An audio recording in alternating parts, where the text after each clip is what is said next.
the sound of Afro Killers, Kung Fu Style. I have to say it like that. I have to say it like Kung Fu Style. I just get excited, that's all. Before that, I gave you that banger, that smash, absolute stonker from Cairo, Aiken, the Aiken, with a bit of mix up of Rihanna on the back end of it as well. That's what we like to do. We like to mix it up on the beat. 103.6 FM with Mr.Silk on the Afro-house show every Wednesday. But we also have to have special, amazing individuals in the building as well. It's something that we try to make sure happens all the time. When we hear someone that's in the country who's amazing, in that Afro-house swing and doing what they do and doing it so well, we have to get them on the show. We have to speak to them. We have to get them to come in, drop in and say hi, say hey. And we have such a person here today. We have the illustrious, the voice of an angel. She's blushing now.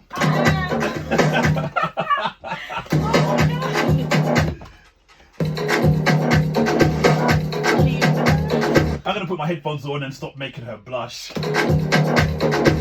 And we're going to have a chat with the lovely, welcome to the show, Bobbi Fallon. Oh my goodness. That was an introduction. Let me tell you, I don't even know what to do with myself. I'm like, who's the special guest?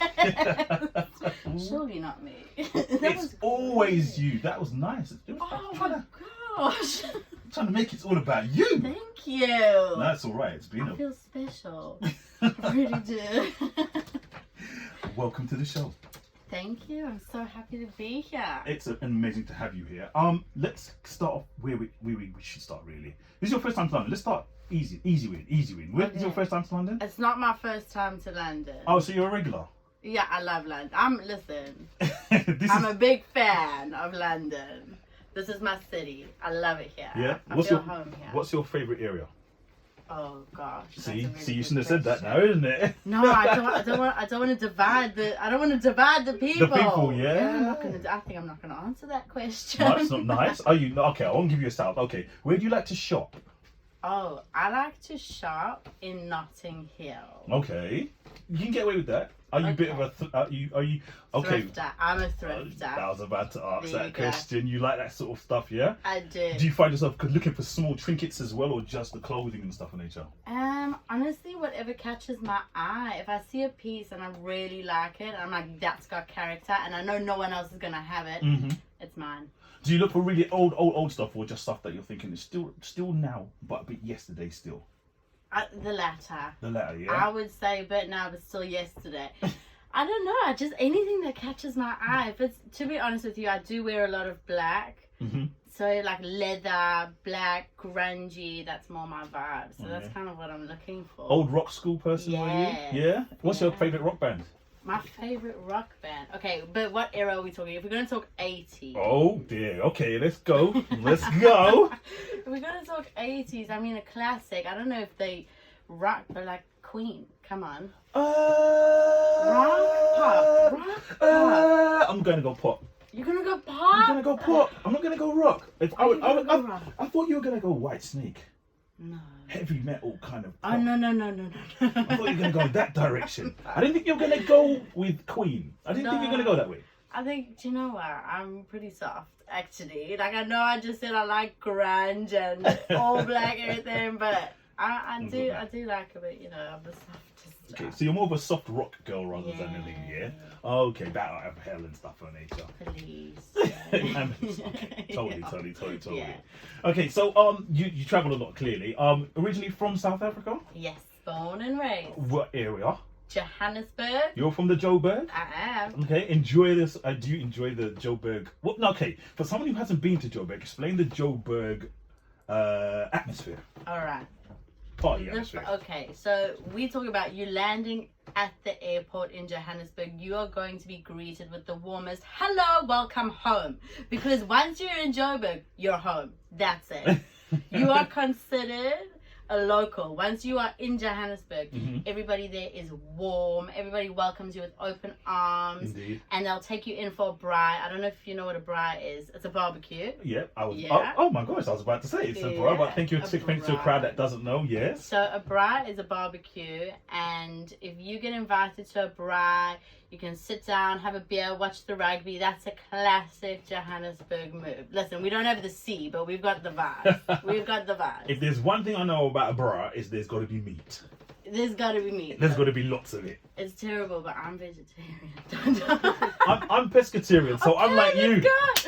I'm like you. Yeah. So that means when I'm invited to the braai, I'm looking at everybody like, have you got fish? And they're like, or Silk. Beyond Meat. Oh, We've Beyond got some Meat? Beyond Meat, little pretensies. I'm not really into the Beyond Meat. I can't lie. God. I'm finding it's a certain kind of what was I can say? Like a taste in my mouth, which I'm like, no, I don't really like this. I actually feel you. Sometimes I'm like, what am I this? eating? Yeah. Like, what is this? This tastes too real, but also it doesn't. So I don't know, this is confusing. This is not, and my senses go, no, get this out.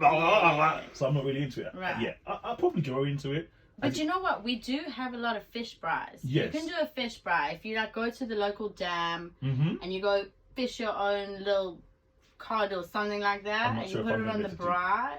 I'm not sure if about fishing my own thing, Okay, but you know. no. Never mind. But I'm happy to, join, let me know what time it is, how much is it to get in. I mean, Alright, let's do it. So, okay, so fish bras, and let's start with bras. Did I say Bra. Bra. Braai. Like a bra, but a bra. Yeah, Okay. exactly. Braai. Interesting. Could get with that. So I won't Like do a it. braai. So when did you first find that you thought, had a talent for music? Oh, I was quite young. Do you know what? I used to sing a lot. Mm-hmm. I used to get a lot of, hey, keep it down. Oh, you were the noisy child in the back. I was a noisy child. And I remember at school they just opened up the music department. I was 11 years old. Mm-hmm. And they brought out all the instruments. And the saxophone teacher started playing the saxophone. Yeah. I ran home and I was like, Mom, I need to play that. I don't know what it is, but it's speaking to me. And my mother said to me, okay, I'll rent you a saxophone for 5 months. If you stick to it for 5 months, Yeah. we'll consider getting your own saxophone. Uh-huh. I stuck to it. I played saxophone the whole of high school. Uh-huh. I did get mocked for it because I was in the jazz band. Yeah. But I didn't care because I loved it so much. And from there I knew, like, I've always loved music. I've always had an affinity for it. And I started singing lessons and I started teaching myself piano. And I think about from the age of 12, I knew this is what I'm doing. Did you ever get called Lisa Simpson at school? Do you know what? I didn't. You didn't? I didn't. But I definitely got a lot of weird looks when I used to walk around with my saxophone case. Yeah. You know, people used to look at me funny, but I was like, just watch this. That's what's going to happen. Just what's going to be in the future. Yeah. I hear that. So when you came out of school, you graduated, and you're like now going to go and get your first kind of experience singing wise. What was that like, and where was it? Okay, so I mean, do you know what? When I was 16 years old, I said to my parents, can I move to London? I want to go to the Brit Academy because a lot of my heroes went to the Brit Academy, and my mother said to me, I'm not letting you go by yourself. Yeah. You're 16 years old. Just stay in South Africa, and then college you can go study music. And I said, okay, fair enough. Did you go to the Brit? I didn't. Okay, I thought I'd missed something for that. No, I didn't. But that was my dream. And then I saw Berklee College of Music was one of the best contemporary music schools in the world. Mm-hmm. And I said, okay, well, if I'm not going to go study music for the rest of high school, then I know that I want to go to college to a really good music school. And I trained and I really worked so hard to get into Berklee. And when I finished school in South Africa, I auditioned. Mm-hmm. And I said to myself, you know what, I'm just going to put my all into this, and this is what I'm doing. And I got a scholarship from Berklee to go study there in Boston. Yeah. I actually went as a jazz musician. That was my initial thought. This is my crazy story because, like, you know, saxophone. And then I was like, okay, I'm going to be a scabba-doo-bee-ba-doo, babe. You know, I'm going to go sing. Yeah, you got it. A scabba-doo-bee-ba. I was like, I just want to be scat queen. Yeah. And I get to college and all of a sudden everybody's writing songs. And I was like, oh, So we now writing songs. Okay, let me try this. I started to write songs and I thought, oh, I actually quite enjoy this. Started writing songs in college, and that's when I started posting things on Instagram. Mm-hmm. And that's when I started to get attention from the likes of all the afro-house DJs. I posted a cover of a Black Coffee song, Mm-hmm. and that video actually went viral-ish. I don't you know, Viral-ish. We can use that word. Can we? Yeah, we can use that word, right? Viral-ish. We'll use that one. Okay. Viral. It went viral-ish. Yeah. And I got a message from Vanko, Mm-hmm. the DJ, Yeah. and he said, "I'd love you to sing on one of my tracks." And I thought, what does that mean? What does that mean, sing on one of my tracks? And he sent me a track and he said, will you top line this? And I said, I have never in my life done whatever you're asking me to do, but let me try my hand at it. Mm-hmm. I'll do it. Mm-hmm. And I sat down and I sent him some vocals back, and he said, I got to introduce you to someone. And he introduced me to Kasango. Yes. Kasango said, I'm telling you my whole life story No, here. go Do you for it. mind? This is what we're here for. Okay, cool. This is why everyone's watching. I'm just going straight to it. Cutting all the questions. Let's go for it. So he introduced me to Kasango, and Kasango sent me a beat, and I said, okay, I'm going to create something. I'm just going to speak from the soul. And I send him back the vocals, and 2 weeks later I wake up to a message and he says, go look at your Instagram. Black Coffee was playing this song in Ibiza, Greece, New York, everywhere. Yeah. And I was like, bruh, that was the demo. It's not even finished yet. It's not even ready. What is going on? And that was one night, my track One Night. Mm-hmm. And that was the first song I ever released, and that honestly, it took over and it did so well. It became huge, bigger than I ever could have dreamed of.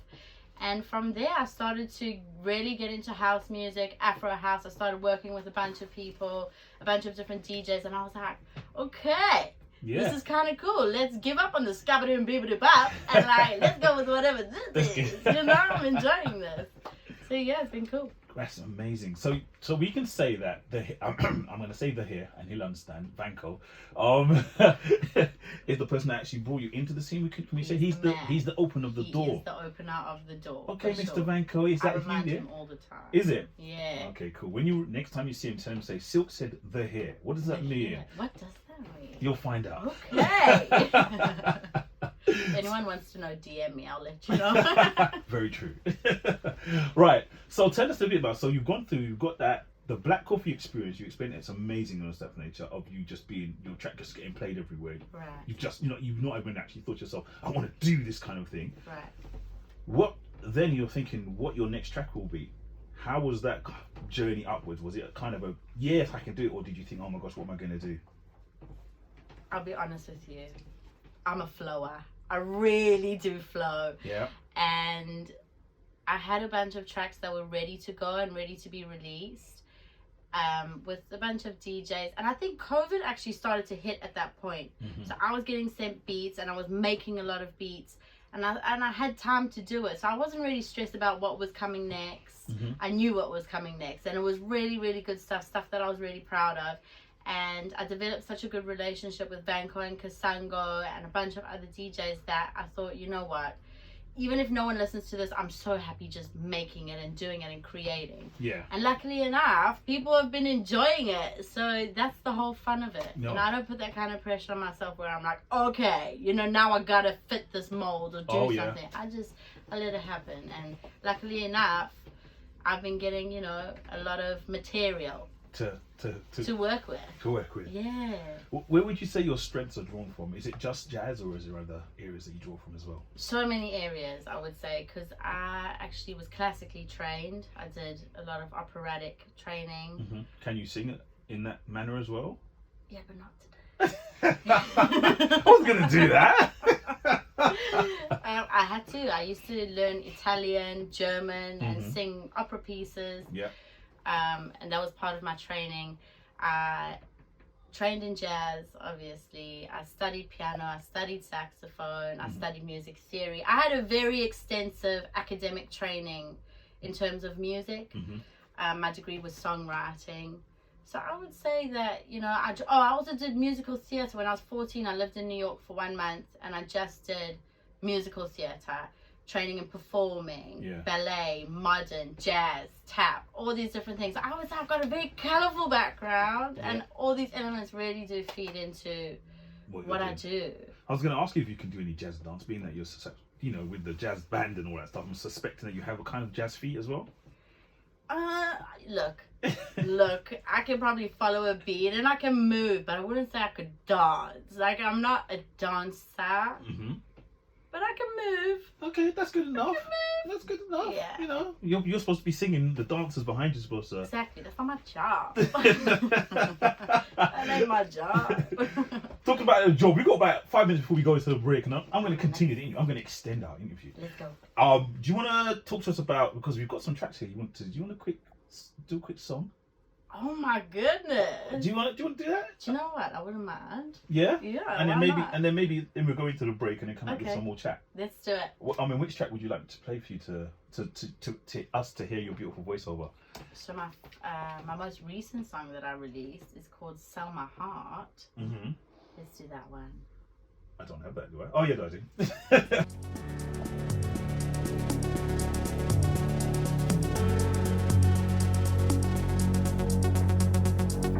I've been losing sleep, going out of my mind. Brighter days are coming, but it's taking its time. Caught up in these sheets, wrapped up in these dreams of mine. I can barely breathe, suffocating me. Sell my heart, find a home too heavy. Pack it up, and all the hurt it carries. I can feel this wound digging deeper down. When I'm not with you, I'm on lower ground. Sell my heart, find a home too heavy. Tell us a little bit about studio and stuff. Well, you know, you said that you kind of like get the stuff sent to you and you kind of write on them. Where does the emotion come from, the lyrics that you've been expressing? The emotion. Yeah. Well, I'm a very emotional person. There's no lack of emotion, definitely. And I think because I feel this need to express myself a lot, there's never there's so much material to work with that I just speak my mind. I put pen to paper and it's real feelings, real thoughts. And usually when I get sent a track or a beat, or I'm even writing, whatever the music says to me and what emotions it evokes, that's what I'll start writing on. I'll like feel something and it will remind me of a situation or something that's close to me, and that's what I write on. I write on the truth and how I'm really feeling. And usually the songs that are the most vulnerable are the ones that resonate a lot with people. And people really come back to me and say, you know, these lyrics, they really spoke to me. It's something I felt even when you were singing just now. I felt that you were there was as deeper, because someone can sing, Right. and they can sing a track, or they can sing the lyrics in front of them, but it is an emotion that still has to be there, and you were really expressing that. And I felt like, okay, there's more behind just the lyrics that you're writing. There's stuff there. I'm not going to get into what it is exactly. No. Not on Dr. Phil today. No. But in its essence, when you found that, did you say to yourself, okay, when you first started writing, did you say to yourself, okay, I'm going to hear some other writers and sort of see where they do it, sort of be familiar in those placements, and who were they? Okay, definitely Amy Winehouse, Adele. Yes. The way that they write lyrics is so honest and so blunt, and just very much whatever they're feeling, they say it. Indeed. And I feel that I do that with my lyrics as well. Although I do like to hide behind images, I don't know where I got that from, but there's like a poetic nature as well that I enjoy, maybe being a little bit mysterious about what I'm actually saying. That might have come from, I listen to a lot of different musicians and singers, and a lot of them being British artists and European. and obviously listening to a lot of jazz, I think the old standards, if you listen to them, are very much honest and true, and they speak about situations and love and heartbreak and, you know, these topics, and I think I feed off of that. Definitely. Yeah, definitely. I mean, it's something that is quite music is emotive, you know. Let's be quite frank and be real. And so with that, it also touches when you're touching people with your lyrics and stuff from nature. Have you ever had the situation of where you've found yourself so emotionally attached to a track, or it's had you crying or anything like that? Oh, definitely. The song that I just sang, when I recorded it, do you want to know the funny part? I don't know what it is. I might be manifesting situations with my lyrics. Sometimes I write songs and I don't know what I'm talking about when I'm writing them. I just write lyrics and then a song comes out and I'm like, I don't even know which situation I was talking about when I wrote that. Later on in my life, something will happen. I'm like, oh my God, that song was describing what's happening to me now, which might be manifestation. I don't know what it is. But the song that Sell My Heart, I wrote that a long time ago. And when I got sent this beat, I was like, oh my God, this is Sell My Heart.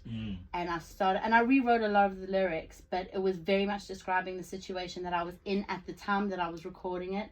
And it took me a long time to get those vocals down, because every time I would sing it, I would have a little bit of a breakdown. Yeah. I was like, whoa, okay. Too real.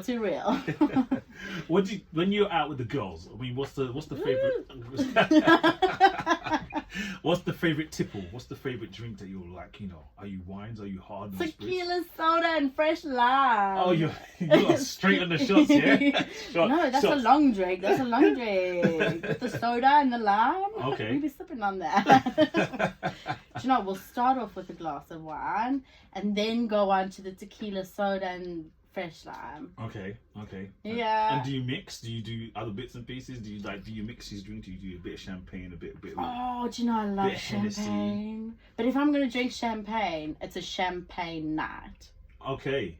It stays on champagne all night then. Kind of, like for majority of the night until it hits tequila. Look, I'm a fan of tequila. I don't know if you can tell. Tequila has to be in there sometime. Though. So good tequila. There's your plan, guys. If you want to speak to Bobbi, offer her tequila. There you go. Not on a weekday. Not on a school night. Not on a school night. If we see you in a party over the next coming weeks, just hit her with it. There you go. Hey, tequila. Yeah, exactly. I'll be your best friend. Who do you work with? Now, who is the person you would want to work with, DJ wise or producer wise? Let's go 2 areas. One in the afro-house electronic. Let's say afro-house, then we'll go electronic, and then wherever in the world, whichever genre. One person for me. Okay. Thank you. I do. Oh work gosh, hard. I gotta think. I do need to think about this. Afro-house. Okay, I actually have answers for this. I'm not going to say black coffee. I was going to say black coffee. That's why I removed that answer from you. You got to think of somebody else. Okay. Let me think. Shimza. Yeah? Yeah. Oh, okay, I'll give you Shimza. Yeah, I actually saw Shimza the other night at Blue Marlin in Ibiza. And he was playing some tracks and I was like, oh my gosh. You have to give me this music. I need to sing on these tracks, please. So I would really love to work with Shimza. And electronic. Camel Fat. Oh yeah. Camel Fat. Yeah. Oh my goodness, I would love a Camel Fat track. And what was the next one? Anyone. R&B, anyone else? Any other genre? Mark Ronson. Not a bad pick. Yeah. I can see how that could work. Okay. Yeah. That's very good actually. Yeah. What's your favourite chocolate bars? Oh, mint Aero. You like a minty Aero? Yeah. I'm one of those people that likes minty flavoured things. One of the very few. Yeah. Strange gal. No, that's alright. Do you find yourself at the dinner table with an after 8 mint? You might not know after. I do, of course. Okay, sorry. Sorry. You pop that in the freezer after dinner. Yeah. Perfecto. All right, a frozen after mint. Yeah, try it. You'll thank me later. I don't know. I don't know if you. So, what's the sort of thing? What irks you then? What kind of food irks you? Well, as I told you, I'm vegetarian, and the reason I am vegetarian is because I hate anything that has like weird vibes to like weird textures. And if I'm gonna eat, and I don't want to like say because it's like gross textural things. Yeah. But I just don't like surprises in my food, you know? I don't like to be reminded that something was once walking in a field. Right. Let's just say that. Okay, I understand that. Yeah, I totally understand where you're going from there. Yeah. Yeah. Is there anything that you vegetarian wise that you're like, no? Like for me, I'm not dealing with any sprouts. I don't deal with Brussels sprouts. I can't do it. I will eat anything that grows on a tree and comes out of the ground. Really? Yeah. What I wouldn't eat? Good. Well, in the vegetarian realm. In the vegetarian realm? Yeah. Maybe like, okay, maybe beyond some of the beyond stuff. Some of the beyond stuff, you know? I know we're getting back here again, but Yeah. some of the beyond stuff isn't actually from the ground. It's actually just being created in the cubicles. So that's why maybe it irks me because it's not from the ground. It's not actually from the ground. It's created from, from strands of stuff that they created and put together. They matched it and then said, this is good to eat. And 20 years time they tell us to no. It's not good for you. Don't eat it. So if you were taking inspiration from, let's say, an R&B artist, who would that be? Or a general artist from around the world, who would that be? Yeba. Do you know Yeba?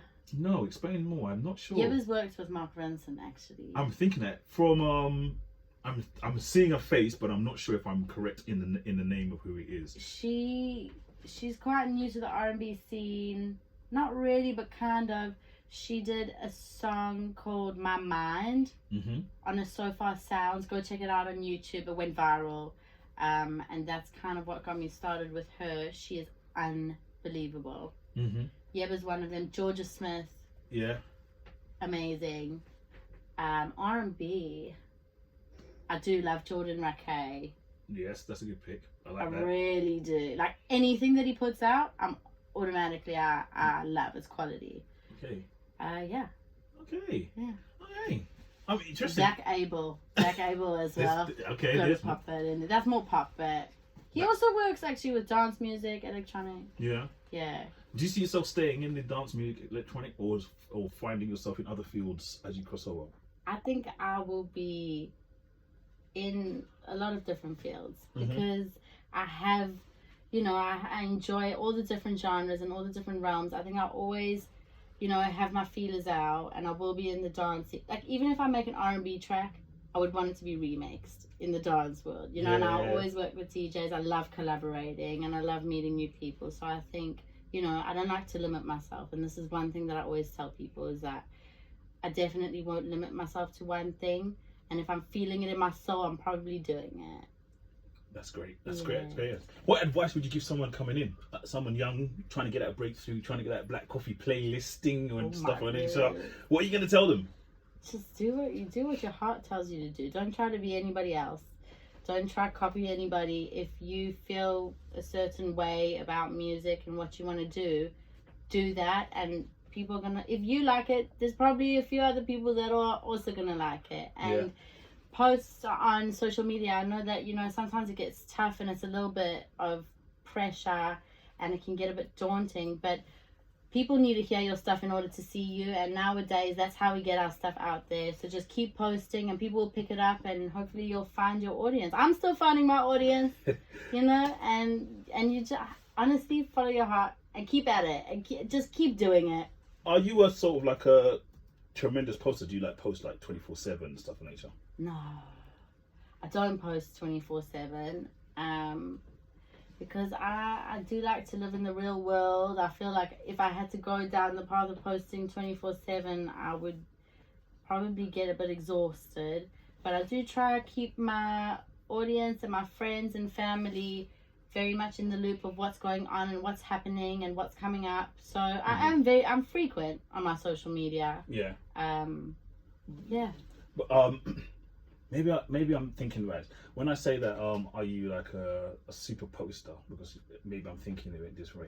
Do you find that to get yourself noticed more, you have to do more posts, or are you able to just do a post here and there now and again?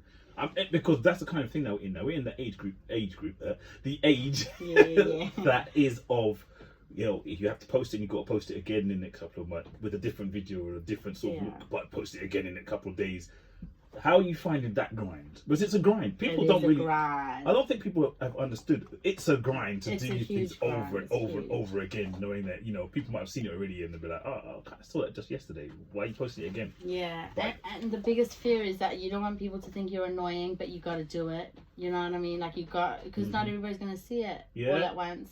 I think when I wasn't so busy running around and doing things live, I would be posting a lot of covers, and I had more time on my hands. I do like to post covers and keep showing people my craft and what I'm working on, and doing my own renditions of things, and that's where I used to be quite, you know, frequent. But now that I've been running around and performing and, you know, doing the thing in real time, Life isn't the same. yeah, so I'm very much on my Instagram stories a lot, posting like what happened the night before, what happened the day before, and I post on my Instagram. Sometimes I post on my. I was very much on TikTok for a while, but not really with music, just like random stuff. You know, like those random sounds. Are you one of the white people that do really well on the Instagram TikTok-y thing where you're talking and it's somebody else's voice and stuff? I'm really good at what do we call that? Ad-libbing. Ad-libbing. I am. I don't know. I just because I used to also do like acting and drama and stuff. So I love mimicking and acting and stuff like that. But recently my TikTok, you know, I think I'm gonna start posting more music stuff and not just jokes. Jokes is good. No, jokes is good. Jokes It is shows good. it shows my jokey side, which is a very big part of me. Yeah. Yeah. It's a natural element. Did you get involved in any of the dance challenges and stuff? I did. Which ones did you do? I did. What is her name? In a minute, I'm gonna need a sentimental man or woman to pump me up. Lizzo.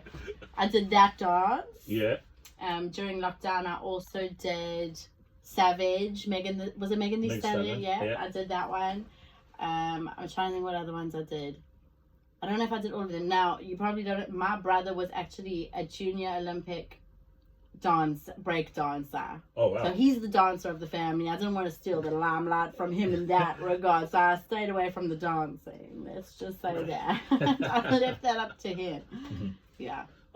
So saying your brother's a fully dancing, exclusively kind of break dancer, have you got more, like, is your family fully talented? Is mum, dad talented as well? What do they do? Yeah, I haven't. My parents met in drama school, so they are very creative people.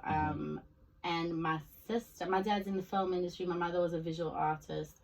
My sister is a film director. She won a student Oscar for her film in South Africa. It's called Umama. Wow. She's a very, very talented script writer and director, and she's been directing me my whole life. Jamie, do this, and she filmed me. It's amazing. And then obviously I got involved in music. My brother's also in film and media and breakdancing. We're all very, very creative people. Yeah. Yeah, it's kind of an anomaly, but no, this is a good thing. Yeah, it's what we like, you know. And thank you for blessing us with your talent, because don't ever forget that your talent is blessing everybody that hears your voice. Oh, thank you. And talking about hearing your voice. Oh, here we go.